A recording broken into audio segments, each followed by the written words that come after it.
Happy Friday, wrestling fans. I'm Jeff Upson alongside Eric Knopsnyder. You are now tuned in to the PA Power Hour. Kind of fitting that we're doing it on Fridays, Eric, considering the show's called Power Hour. We got a great show for you tonight. We're going to talk to Levi Haines of Biglerville. And Levi's kind of been the talk of the town for, I would say, at least the past month or so. I mean, after making a world team, he comes out, makes his commitment to Penn State, which probably didn't shock or surprise a lot of people, but I still think it's such big news for the Nittany Lions to get a blue chipper like Levi Haines from Pennsylvania. And then, Eric, you and I are going to talk about the class of 2022 recruiting rankings, and I know you got some feelings towards them. Yeah, I agree with a lot of them, but disagree with some stuff in there too. So we'll dig into that a little bit. As you said, Levi Haines all over the place though. We got him. We can fit him into every segment of the show tonight, I think. I mean, we really can. We're talking about the world team and you heading out to Budapest. Obviously, he's going to be going to Budapest. We're going to talk about the class of 22 rankings, which he's a part of, ranked number 3. And of course his commitment to Penn State. So, Eric, while I'm getting him on the line, were you surprised that it was Penn State? Because I know we had talked about, like, obviously Penn State was a front runner, but were you surprised? No, and that's one of the things I want to ask Levi is, was that a difficult decision for you? Because I think from the outside, we all kind of thought that was a no-brainer. He's a somewhat local guy there. He trains at M2, which has obviously the David Taylor influence. So, Penn State connections there. I think everybody kind of assumed that Levi was going to be headed to State College, but, right. To actually get that decision from him was obviously a huge step for the Nittany Lions. Well, we got him on the phone right now. Levi Haines from Biglerville. How you doing, brother? I'm doing great. How are you guys? Good. Doing very good. And Levi, we saw you at True Power. We saw you at True Power. You had a great match there, and then you went through the season and you just dominated, right? You dominated. Right. And now you end up making a world team. It's like all these things are happening so fast, right? You win you make your first ever world team, and now you're committed to Penn State. I mean, it's got to be a whirlwind for you. Yeah, it's been quite the experience, and I'm just very thankful for all the opportunities I've been given. And it's been a great 2 months for myself and my wrestling career. So let's just go back to the beginning, right? You come into Biglerville, highly touted freshman. You're down at 106. Now you're up to one.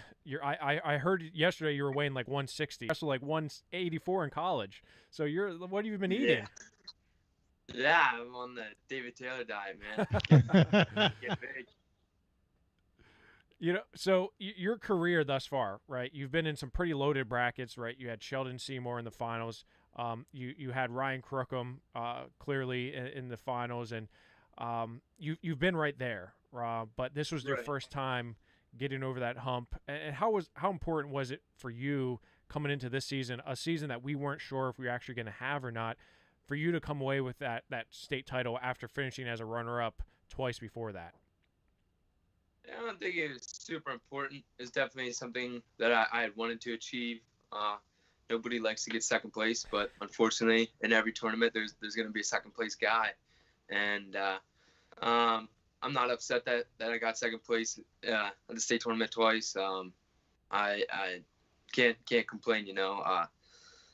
Sometimes we don't know why those kinds of things happen, but they did, and it's caused me to become a better wrestler because of those things, and I've had to evolve and just develop myself into a better wrestler because of those minor setbacks. So I really think they've been blessings in disguise. So.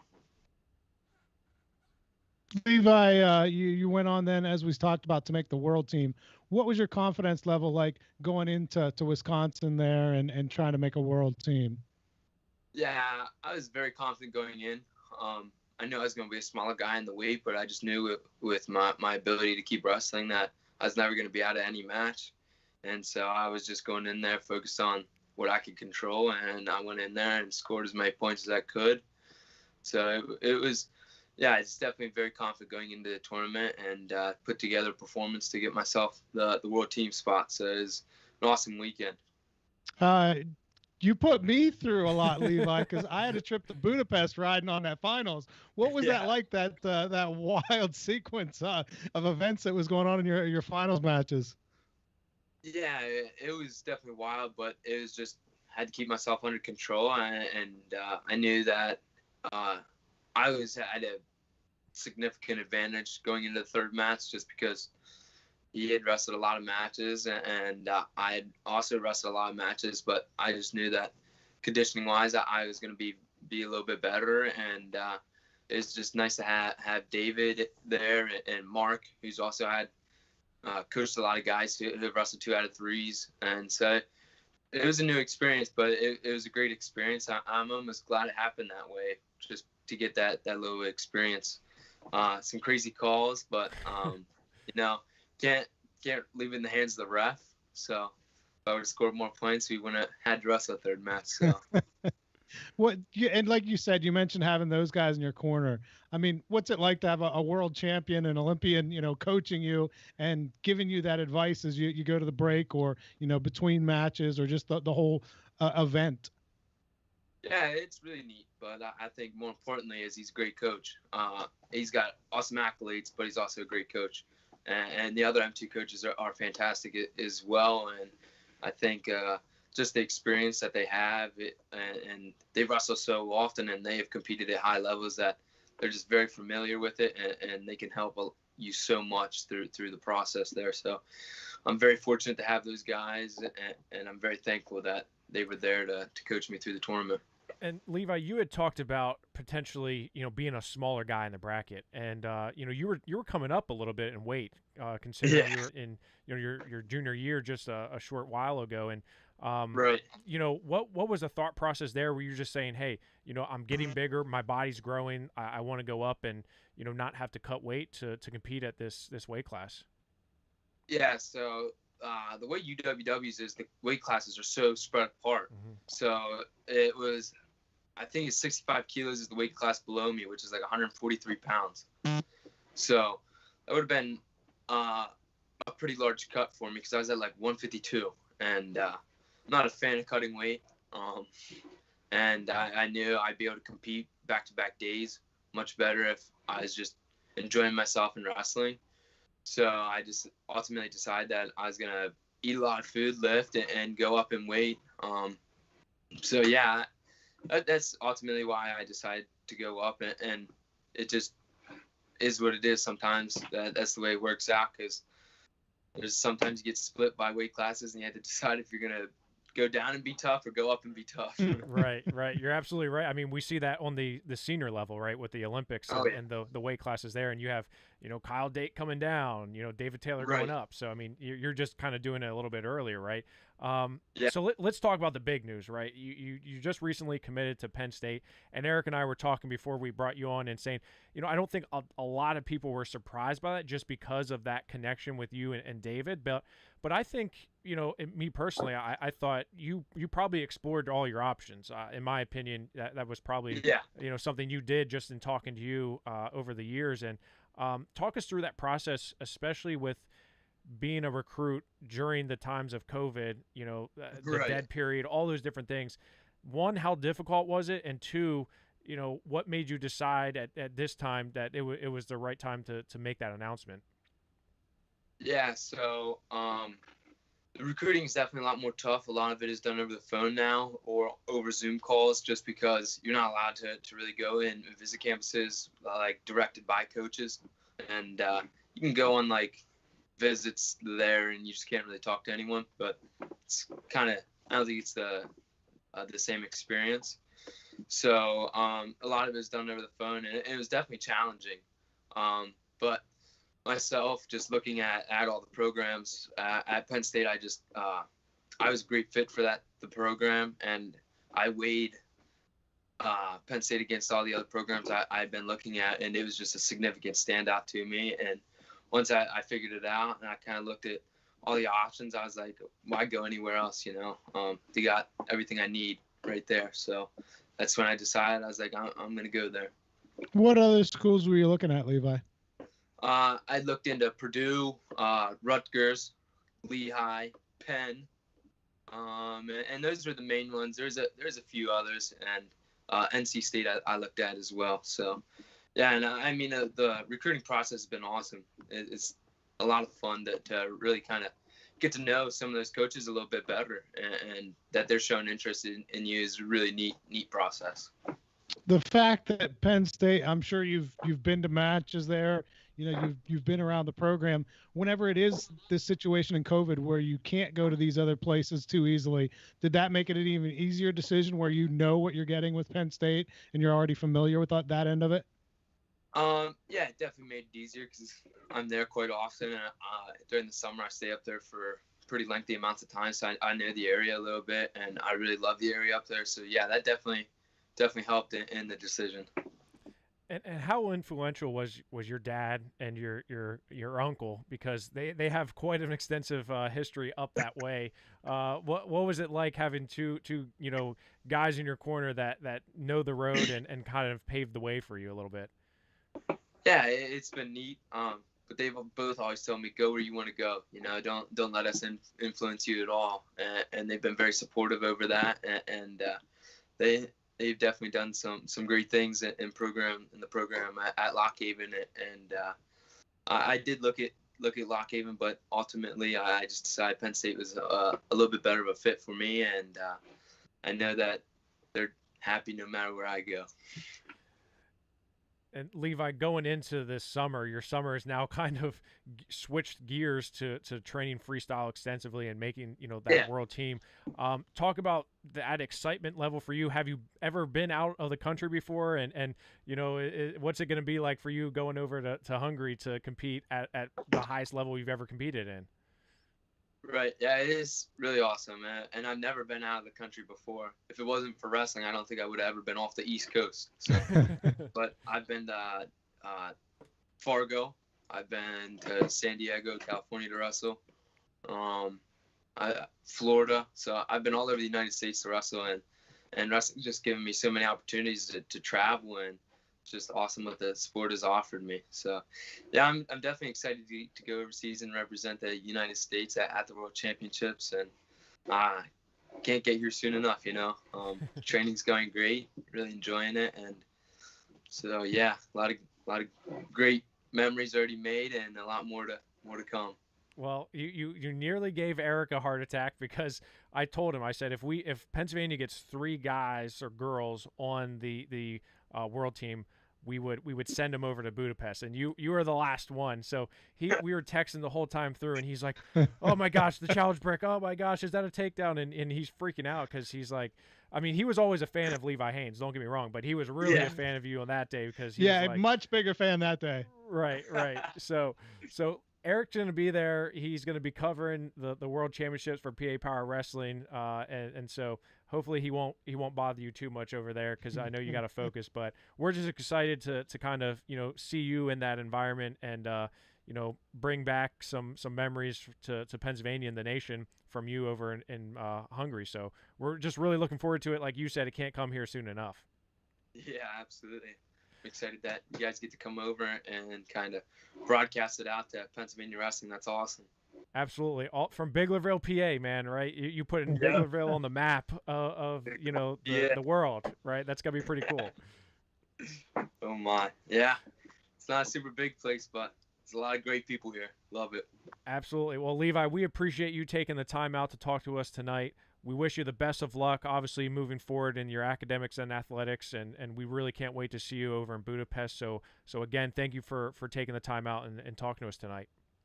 Yeah, thank you guys for having me on. I appreciate it. Thanks, Levi. Yep. See you guys. Have a good one. See you, Levi. And Eric, it was, I mean, the text message you were sending during that match, it was basically like 4 matches you were just freaking out at, Yeah. It's drawn out. Yeah. It's not like, NCAAs or anything where you've got one match that you've got to sweat over. Whenever he lost that segment, I'm like, oh man, like, how's this going to go? And then we were waiting on bricks, and it was a crazy time. And what he mentioned, and I thought was very important, was going up in weight. And like he said, the way the UWW works is with the way the weights are spread out. 43 was probably a very, very hard cut for him, as he mentioned, right? He was wrestling 45, which was really 47. So dropping down to 43 probably wasn't, the best idea for him. Goes up, against guys that are probably cutting down a little bit to get down to the weight. And he just looked fresh. I thought he looked fresh. He looked, and like he said, conditioning-wise, I just think that was probably the main factor that got him to that point where he could win that third and decisive match. Well, and I think it's an even bigger factor now that he's made the world team, because obviously he wouldn't have to hold that 43 the whole time, but you don't want to get too big if you know that you've got to make it again in Budapest. So, you'd have to be trying to maintain your weight the whole summer, versus now you've gone up in weight and you can go ahead and eat and be healthy and train and do your best to be ready for the world team and not be worried about cutting weight going there.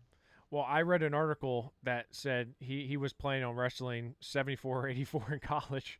So he's getting, like he said, David Taylor diet. I mean, he's on the plan to he's ahead of David Taylor, though. Well, from where he's coming in, yeah, from high school to college he is. And who knows what he's going to be next year, his senior year. He'll probably be 52, 60, probably 60, right? I can't see him being any lower than that, considering he weighs 160 right now. So, I can remember him being just a small 6-pounder for Biglerville as a freshman, taking on an even smaller Sheldon Seymour from Troy in the state finals, and now look at him. So it's just neat to see that progression that he's had over the last couple months, because he's really been the talk of the town just in the last few weeks and months, just winning his first state title in dominating fashion, and then making a world team and then committing to Penn State. So we talked about it before. I wasn't so surprised about the Penn State commit, but this was so big, right, for Penn State, I think, to have a guy like Levi Haines coming in there. We talked about the class of 2022 rankings, the recruiting rankings. Levi Haines comes in at number 3 behind Ryan Krokum and Nick Feldman. He has 100 wins in his career, only 5 defeats does Levi Haines. Second his freshman year, second his sophomore year to Ryan Krokum, and then won it his junior year this past year at 145 pounds. So, Eric, I know you've got to see a lot of Levi Haines, but I'm just so impressed with him and his progression over the last couple of years that I think he's really going to be a star on the next level. Yeah, I agree with you. I mean, we talked about it this year, about he was just so dominant, and, that speaks to how good Ryan Krokum is. And to me, that we go back to that bracket, that 126 bracket in 2019 was just crazy, because you had Ryan Krokum, Levi Haines, and Jackson Arrington, right, who are 3 of our top 5 guys in the class, are all in that weight class. I mean, when you break it down and you look at the rankings, like you said, 3 of the 5 were all in one weight class. Krokum won it. Haines took second, and Arrington took third, and that was a year after Arrington won it. So you have 3 guys there that went on to win state titles at some point, and all 3 of them are back for their senior years. And obviously Krokum, had he been able to compete this year, obviously would have been a favorite to win a third state title. Yeah, so I mean that segues nice into our discussion about the class of 22. I've debated, man, Krokum and Feldman. It's like you flip a coin, and I think what I keep on coming back to, is it fair that Ryan was unable to compete this past season? We haven't seen him in a long time, over a year of competing. Is it fair to penalize him, to move him down, or is it saying Nick Feldman has just been so dominant, he's overtaken Ryan Krokum? I went back and forth at it. I mean, I don't think there's a wrong answer there. And at the end of the day, we're splitting hairs between Ryan Krokum and Nick Feldman. They're both Division I, recruits. They're both guys that are ranked top in the the nation in their weight classes. They're up there, regardless of where you look in the publication. So, do you have any feelings towards that, Eric? Because I know I do. I think you're wrong. Okay, tell me why. Well, it's just because Feldman has been out there doing it this year. I know, he was somewhat limited also, as most guys were in the COVID season, but, he was out there winning and dominating and showing us what he can do. And that's not a knock on Ryan Krokum at all. Obviously, he's a fantastic wrestler. But whenever they are that close, I think you've got to give the edge to the guy who's doing it now versus the guy who showed us what he could do in the past couple years. So on that basis, I'd give the edge to Feldman. I mean, again, I love Ryan Krokum. He's fantastic. But whenever you have two guys that are that good, I'd give the edge to Feldman.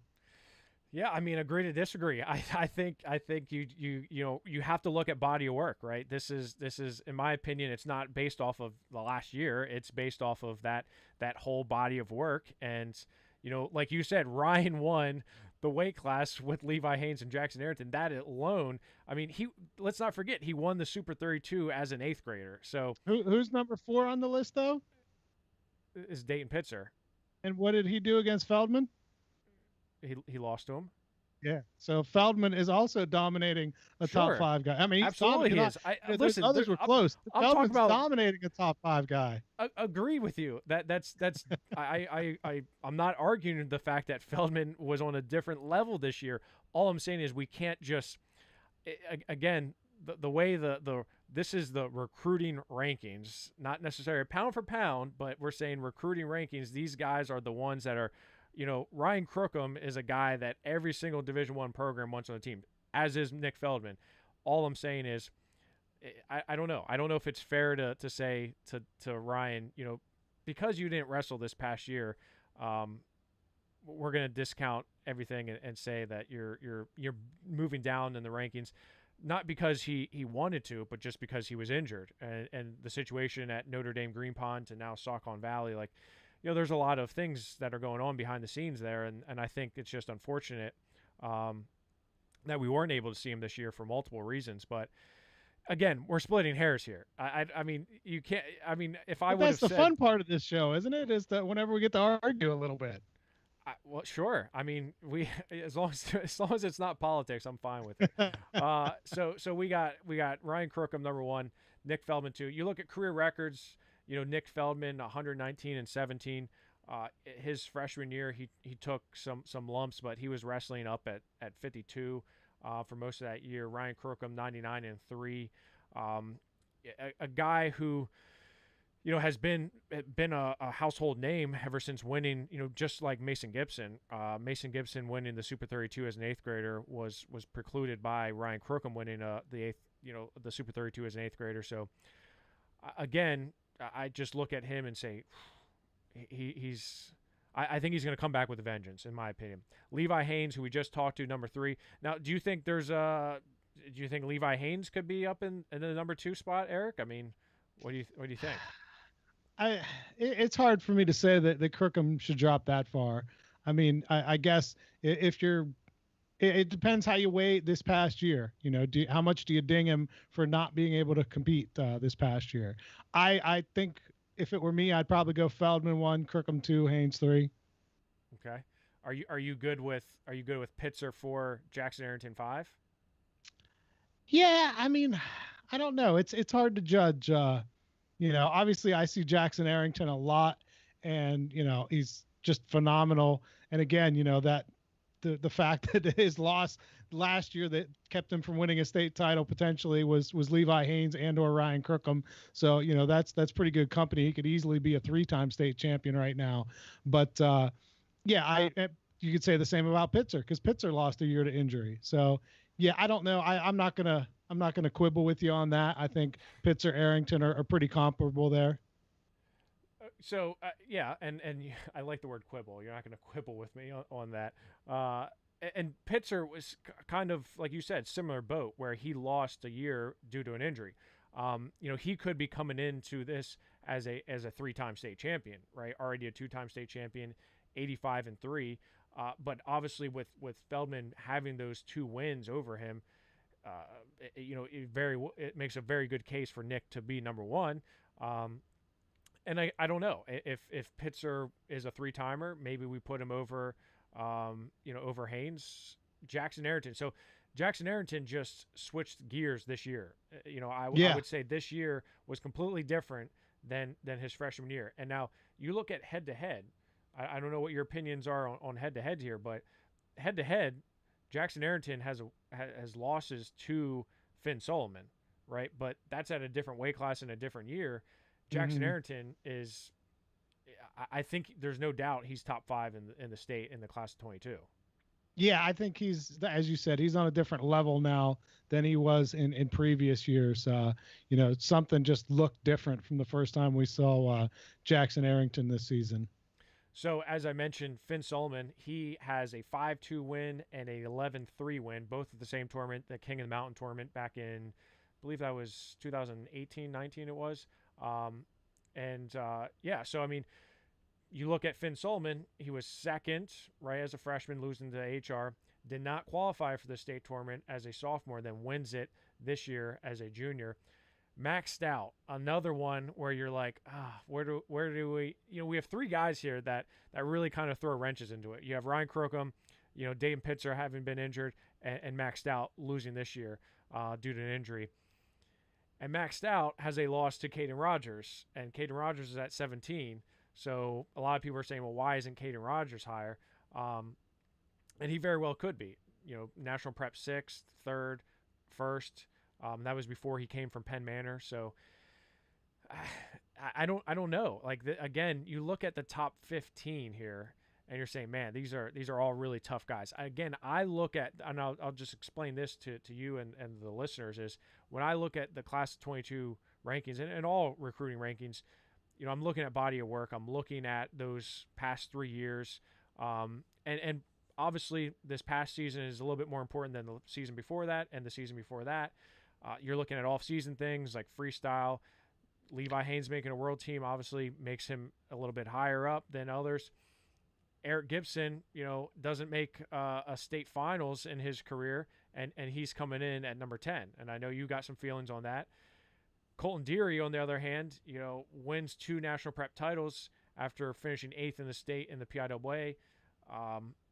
He's up there as well. I don't. What are your feelings on Max Stout being there at 6 and Solomon 7 and Deary 8? Well, I think Max Stout is another one that you look at and you say, if you're going by PIAA credentials, he doesn't belong at number 6 because he's got 1 state second to his name and a regional qualifier, and then was injured this year. Well, the other way around, obviously. Yeah. Regional qualifier, then state second, and then injured this year. But you take into what he's done in freestyle and, outside of those PIAA tournaments, and you say, well, he's pretty darn good. Maybe he does belong in that top 6 range. So if you're taking the whole body of work, as you say, then I can see why you've got maxed out up there. It was just difficult because of this year, of the injury and him, not being able to compete at the end of the season. That makes it hard. And yeah, going to Eric Gibson, who is a guy that, obviously I've known for years, love Eric, all that.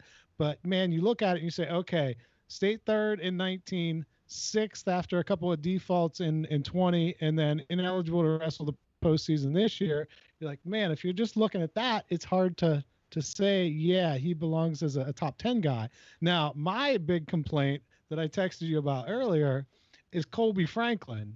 You're saying that the injury this year isn't as important for Ryan Krokum. Why is Colby Franklin, who was a state runner-up as a PIAA freshman and then a national prep runner-up as a sophomore, how is he at 19? And he's a Fargo champ. Yeah, I mean, you're right. He's a top 10 guy easily. Well, if he's top 10, then Caden Rogers is top 9 because Caden Rogers just teched him in freestyle. I mean, so you look, he just took, and I know he's coming off an injury. Absolutely, I recognize that and understand that.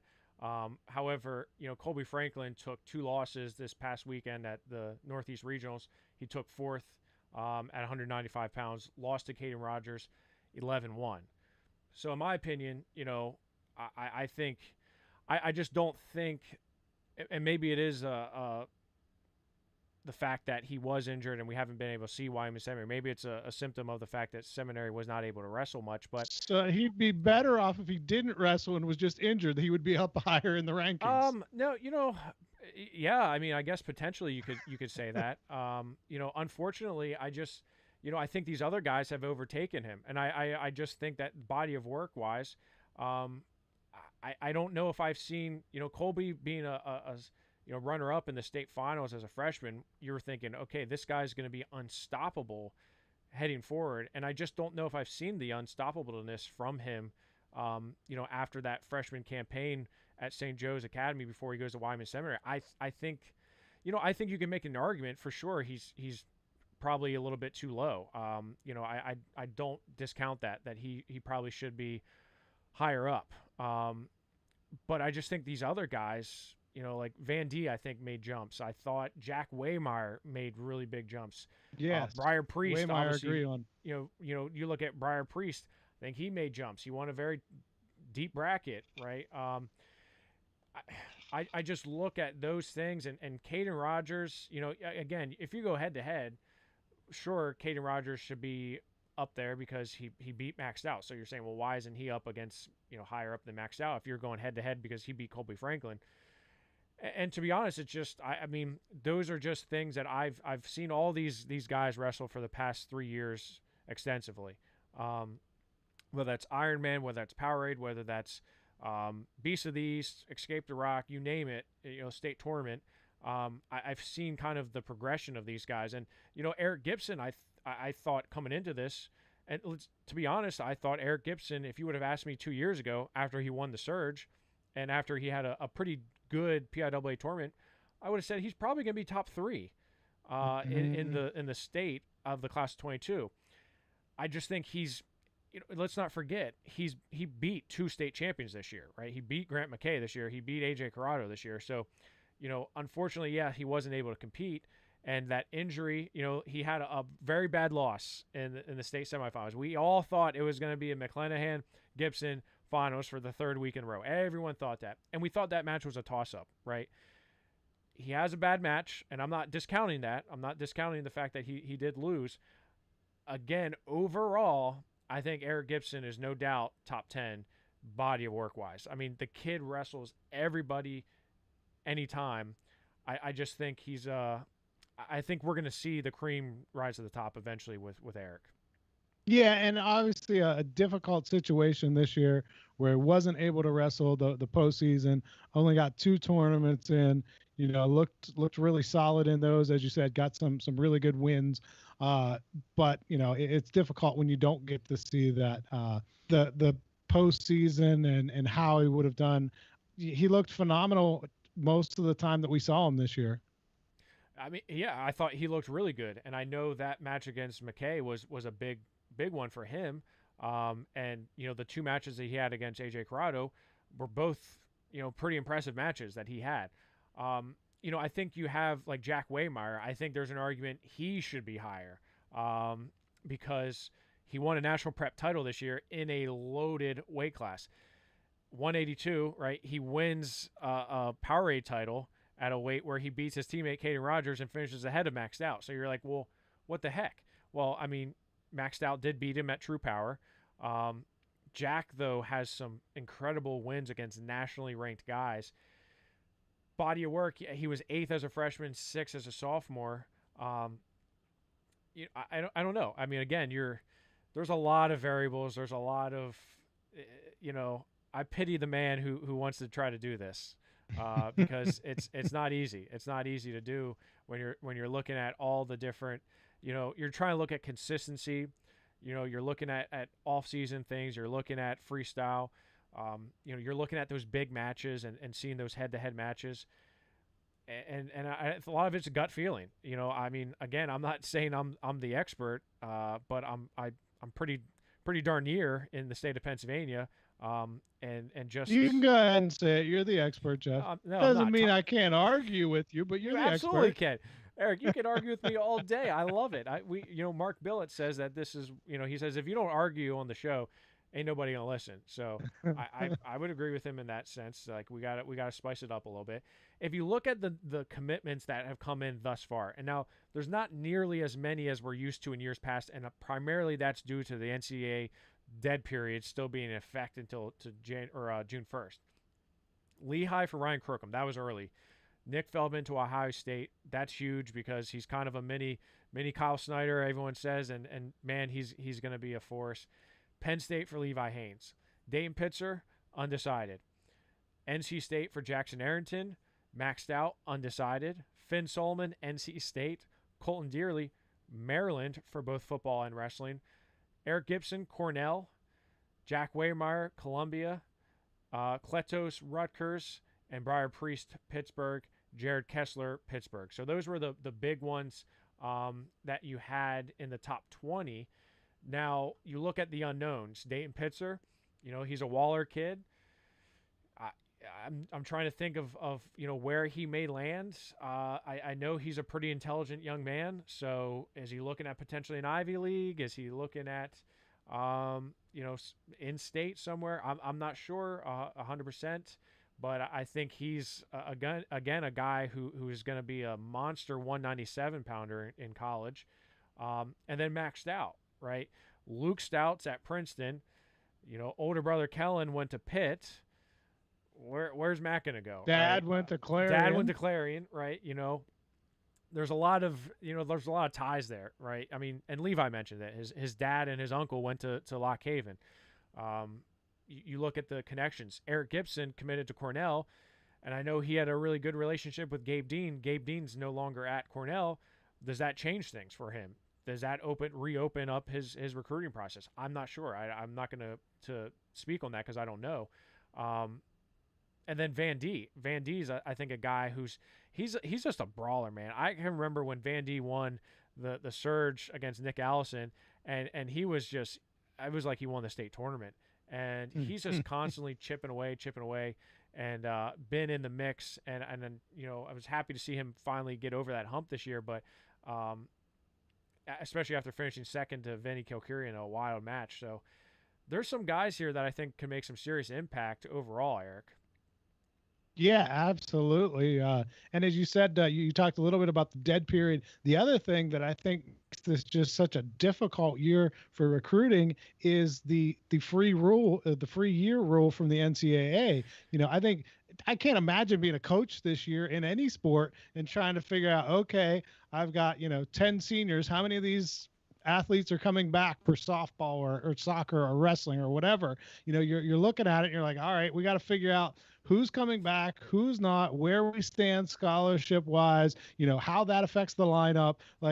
This year has just got to be a nightmare, logistically speaking, for these coaches to try to figure out who they have on their team and who's going to be there next year. Plus, the transfer portal has just gone crazy because of this. So, you see record numbers of people that are looking to transfer. So, it's just a mad scramble. It's like, what's the kids game, the chairs, musical chairs, chairs. Yeah, you're just waiting to see who's left standing.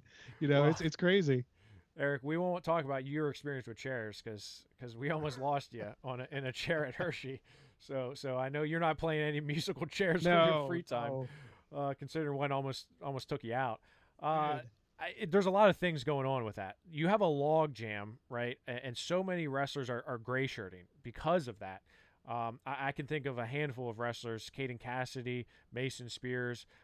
There's a ton of different wrestlers that I know are gray shirted this past year or are going to be doing it this next year because of that log jam of Iowa returns their entire lineup.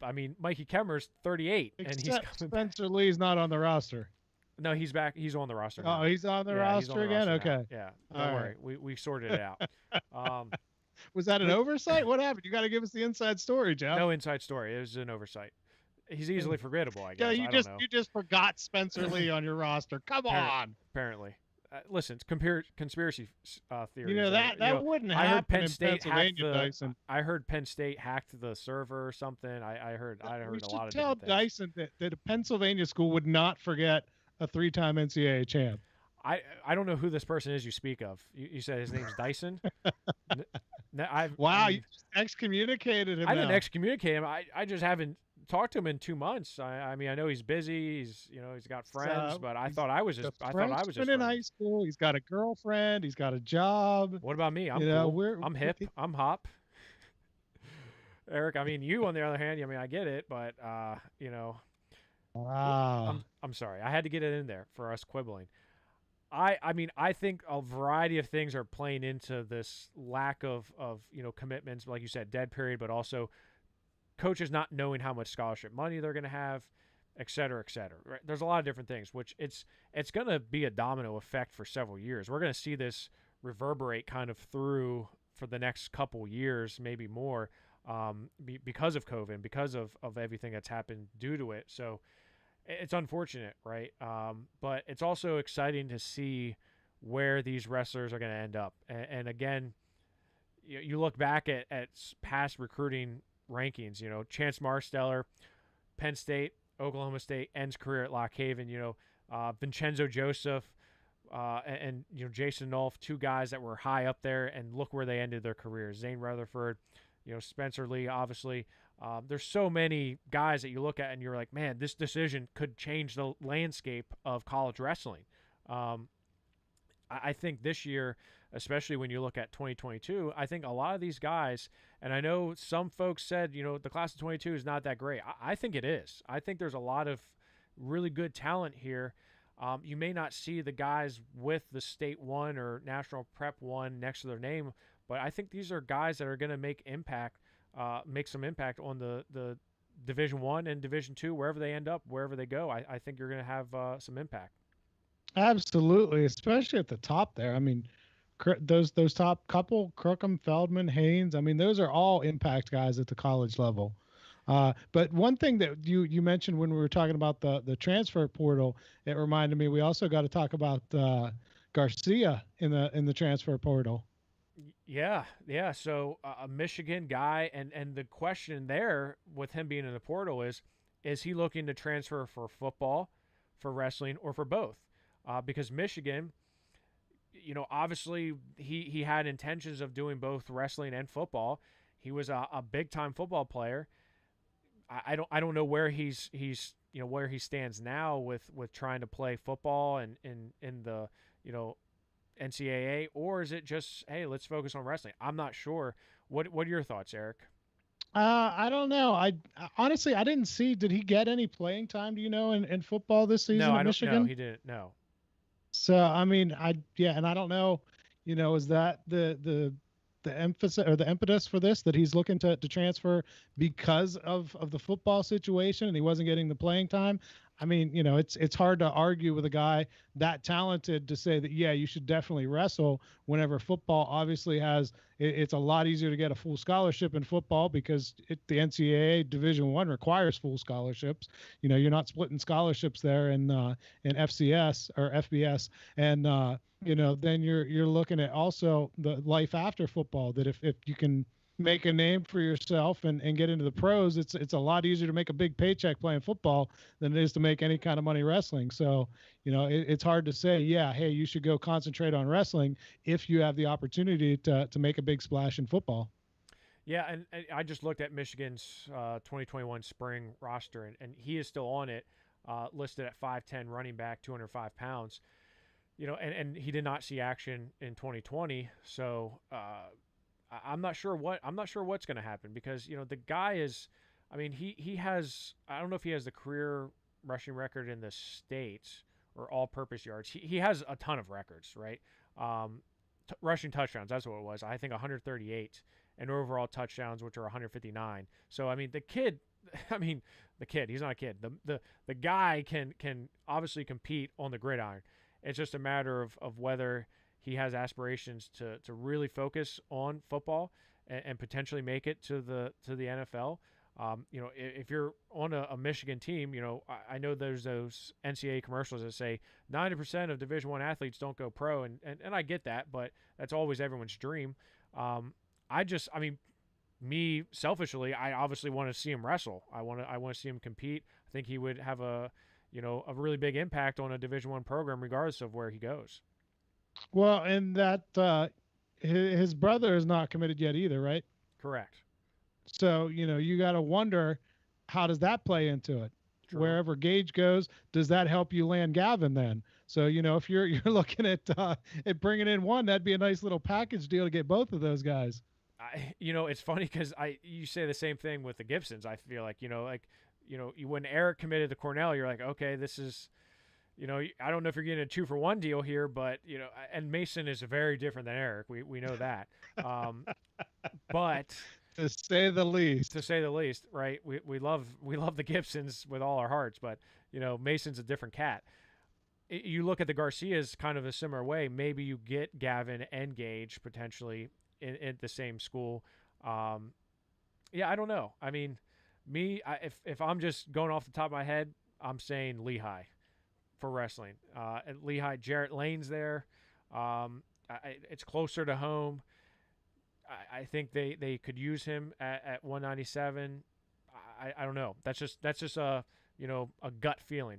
Could be totally wrong. Maybe he'll never wrestle again. Do you think he'll play football there as well, or is this just wrestling? I personally think it's going to be just wrestling. That's just me. I have no. I don't know. I just feel like I feel like the school may be more important than the sport for him. I don't know at this point. It's hard to say. Maybe we'll ask him. Maybe we'll reach out for a comment. Yeah, we should get him on. I mean, what's the worst they can say? No, I'm not going to tell you what I'm thinking. But yeah, that there's a lot going on with that, and that impacts the class of 22 rankings, as you mentioned. And what I always like to see is who are the sleepers. You're right. Who are the sleepers in the list? And you look through here, and we did top 225, but where are the guys that were on the rankings and did not get enough credit, that end up shooting up the rankings maybe towards the end of their career, or as they get into college, they're making teams, they're doing things, and they're getting bigger. Do you have anyone off the top of your head, Eric, that you look at and maybe in the top 30 or 40 that you think this guy's going to be a sleeper? Because I have a few. If you want me to well, just looking at it, I go down and I see Dante Frenzy at 25, and I'm like, man, he's a guy that's really pretty good, and could shoot up there. And sticking with Southern Columbia, Cole Bisco at 29. We know he didn't make it there this year, but he's been a state runner-up in the past. He's a guy that's obviously pretty talented. And even going down to 30, Billy McChesney, we've seen him really come on of late, and what he's able to do at heavyweight. So I mean, just those in the top 30 alone, those guys right there. And then Enzo Merlocki, he's a guy that I can't quite figure out, because you see him one week and you think, man, this guy is phenomenal. He's going to be really high on the podium, making national noise, and then he doesn't make it out of the Southwest region. So it's kind of tough to sometimes figure out exactly where that is.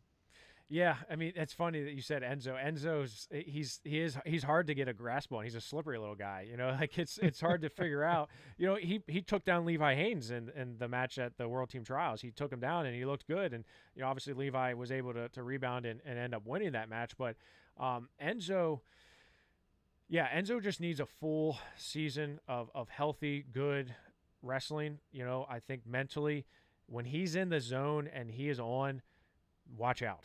Right. When he's not worried about his weight, when he's not worried about the rankings, and he's not worried about who he's wrestling, he's a different level. And I think that's the reason why he's going to go to Lehigh, because they see that in him. However, you look at credentials. I mean, he's a regional qualifier and regional fourth, and he's number 33. So, I mean, like you talked about earlier, it's like when you look at, but you got, again, look at the body of work. There's a reason why Enzo's up in that area of a 33, even though he's never even made it to a state tournament. I look at some of the guys who I think could be sleepers. Dante Frenzy, you had mentioned him. If Dante Frenzy can fill out, then I think he is going to be a threat, right? I think Dante Frenzy needs to get bigger physically, to really shoot up the rankings, if you will. Cole Waitman, on the other hand, he's a guy who made it to the state semifinals in a weight class with Dorian Crosby and Nate Schoen as a sophomore. I kind of look at him almost like I do Enzo Meraki. It's like when he's on. But and another guy who he only lost to Gage Garcia 4-2. Oh, and by the way, Cole Waitman has a win over Jake Lucas, a state champion, and also a guy who won at the Pittsburgh Wrestling Classic. Cole Waitman is a guy who, when he's on, he's on. The problem is he's a really, really good football player. He's his freshman year he was banged up. That's not a problem for him. No. I mean, I'm not saying it's a problem for him. I'm saying it's a problem for for wrestling for if you want to be committed fully to wrestling and actually dedicate your training to wrestling. He's coming off a football season and that's just a hard transition. I think Cole Waitman, if he would be healthy and he would be consistent with wrestling, I think he's probably going to be a top 10 guy here, just based on his results against some of the best guys that are way older than him. So I think he's one to keep an eye on, but I think ultimately football is probably where his passion lies. And Nolan Lear is another guy who I feel like is going to probably shoot up a little bit. 5th in the state as a sophomore, 3rd in the state this past year. Him and Gavin Garcia kind of went back and forth. Jared Kessler's another guy, qualified, then was 4th as a sophomore, 4th as a junior this past year. I think he's going to have a good senior campaign, right there with Rocco Welsh. So, yeah, there's some guys here that when I looked at the start of the year, I'd be like, you're crazy. Like Briar Priest, I'm like, there's no way he's going to be a top 20 guy. Because he was at 106 pounds last year, and now he wins a state title at 132, and you're like, okay, it beats Jude Swisher. I'm really excited about Briar Priest and what potential he has here. So, overall, I'm impressed with the depth here of the class of 22, Eric. Yeah. I mean, I think there are a lot of college programs that are going to find some really good guys here in the 40s or 50s that, can go on in and make an impact. Maybe not the first year, but at some point in their college careers, they're going to be starters and doing well for a program. Yeah. I mean, there's so many guys in here that I look at that I'm like, man, they're like the Bowers, like Riley Bauer and his twin brother, Braden. I think they're going to have good college careers at Bucknell. And it's funny because the Campbell brothers from Boyertown are twins, and they both went to Bucknell. So maybe they have a good thing going there with twins, or like 2 for 1 deals there, Eric. There you go. That'd be a nice little discount for the family, huh? You get yeah. Well, I don't know for Bucknell. Bucknell ain't cheap. So no. Eric, what you've been bouncing around. You got to see NCAA runner-up and All-American from Pitt, Jake Wenzel. Tell us a little bit about that. How was that? It was phenomenal.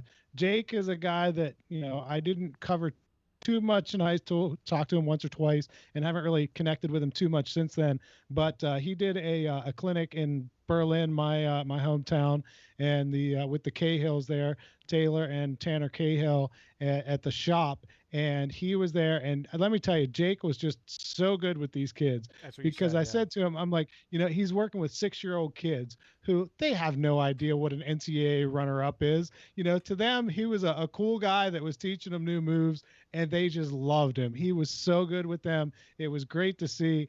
He's an NCAA runner-up. He's the ACC Scholar Athlete of the Year for wrestling. Just a phenomenal kid and our guy. And, it was really good to see how he interacted with those kids and how he's giving back to wrestling. And he brought up a good point. He said, whenever I was their age, I had this guy named Keith Gavin come in from the Pitt program and, was showing me moves, and I didn't know who he was. I just knew he wrestled for Pitt, and that was pretty cool. He's like, and 15 years later, now he's my coach. Right. I it's funny that you say that, because when you said that, I'm thinking those are attributes and traits that we see in someone like Keith Gavin. Also, one of his club coaches, Tyler Nauman, another Pitt guy. I think I see Tyler at some youth tournaments, and it's like he's so good with those younger kids, and I know he had Jake since he was knee high, and that and Keith Gavin at that next level.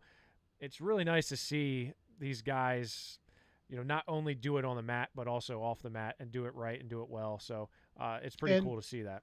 And Jake credited Tyler Nauman. I asked him, I said, how is it working with these kids? How do you take college level moves and break them down so the 6-year-old can understand it? And he said, before I started doing these things, I asked Tyler Nauman, because he's so good with the kids. I said, how do you do it? He said, look, they're not going to become an NCAA champion overnight. He said, if they learn one thing, if they take one thing out of this clinic, then it's been a successful clinic. So he said, just try to break it down into really basic stuff. Say, take your hand, put it on the chin, do this, and just make it really simple for them and let them have fun with it. It's not, they're not going to go home and remember 20 moves that you showed them in that day.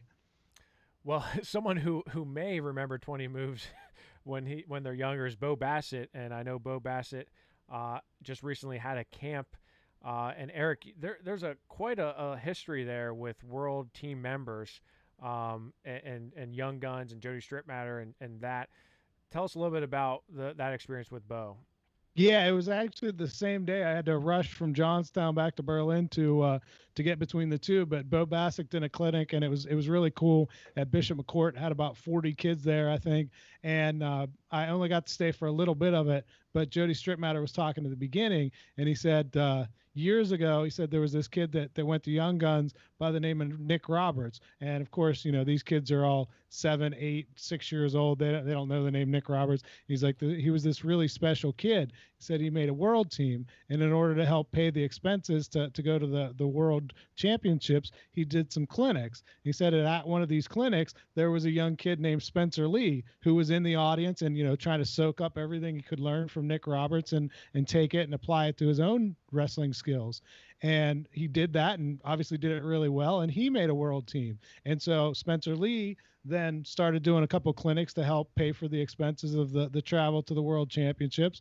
And who was in one of his clinics but Bo Bassett.